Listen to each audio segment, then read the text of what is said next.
Bonjour, dans cette vidéo, nous allons voir comment utiliser le cosinus d'un angle aigu pour déterminer certaines longueurs des côtés d'un triangle rectangle.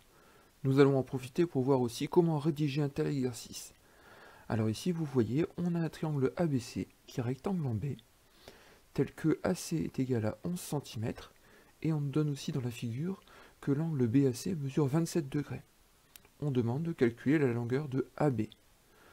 Alors premièrement, comme on l'a vu dans l'activité, on sait que le triangle est rectangle, et donc on va pouvoir utiliser le cosinus de l'angle A. J'écris donc le triangle ABC est rectangle en B, d'hypoténuse AC, on peut donc utiliser le cosinus de l'angle BAC. Que nous donne le cosinus? Le cosinus, je sais par définition que c'est le côté adjacent à l'angle divisé par l'hypoténuse. Le côté adjacent, je le rappelle, c'est celui qui a pour extrémité le sommet de l'angle aigu et le sommet de l'angle droit. Donc c'est AB, et l'hypoténuse, on vient de la citer, c'est AC. Donc je peux écrire que le cosinus de l'angle BAC, c'est égal à AB sur AC.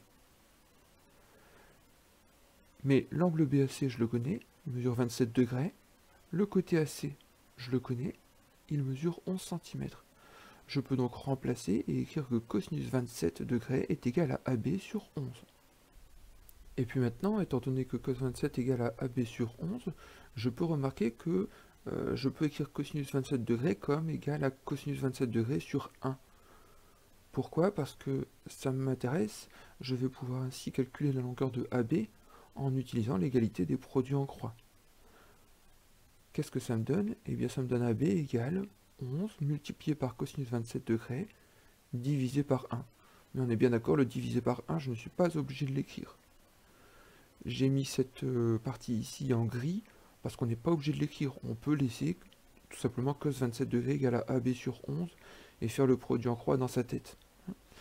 Donc cos AB égale à 11 fois cosinus 27, je n'ai plus qu'à utiliser ma calculatrice. Alors c'est parti, 11 multiplié par cosinus 27, j'appuie sur Exé et j'ai une valeur approchée de 9,8. Trouve que AB mesure environ 9,8 cm. Voilà exactement comment on doit trouver la rédaction d'un exercice utilisant le cosinus pour trouver le côté adjacent d'un angle aigu dans un triangle rectangle. Passons au deuxième exercice. J'ai un autre triangle rectangle avec la mesure de l'angle, mais cette fois-ci, je n'ai plus la longueur de l'hypoténuse, j'ai la longueur du côté adjacent à l'angle aigu. La question c'est, quelle est la longueur de l'hypoténuse?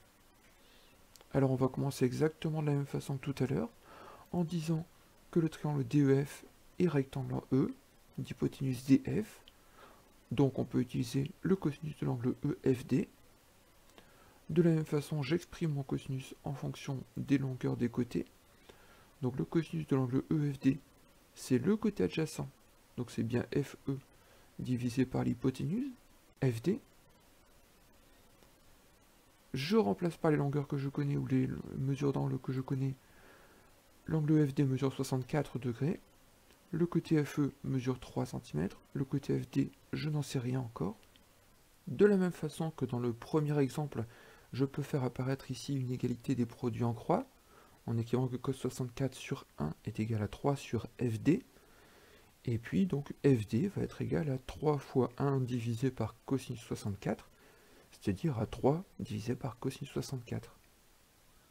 Je prends ma calculatrice, alors 3 divisé par cosinus 64,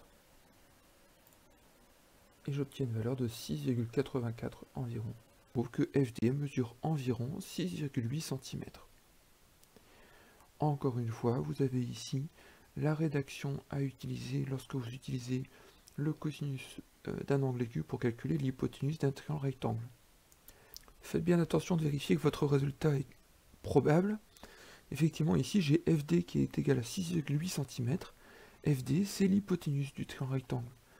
Donc elle doit être forcément plus grande que les deux côtés de l'angle droit. Ici c'est bien le cas pour la longueur que je connais. FE mesure 3 cm, FD mesure 6,8 cm, c'est plus grand, c'est donc tout à fait cohérent.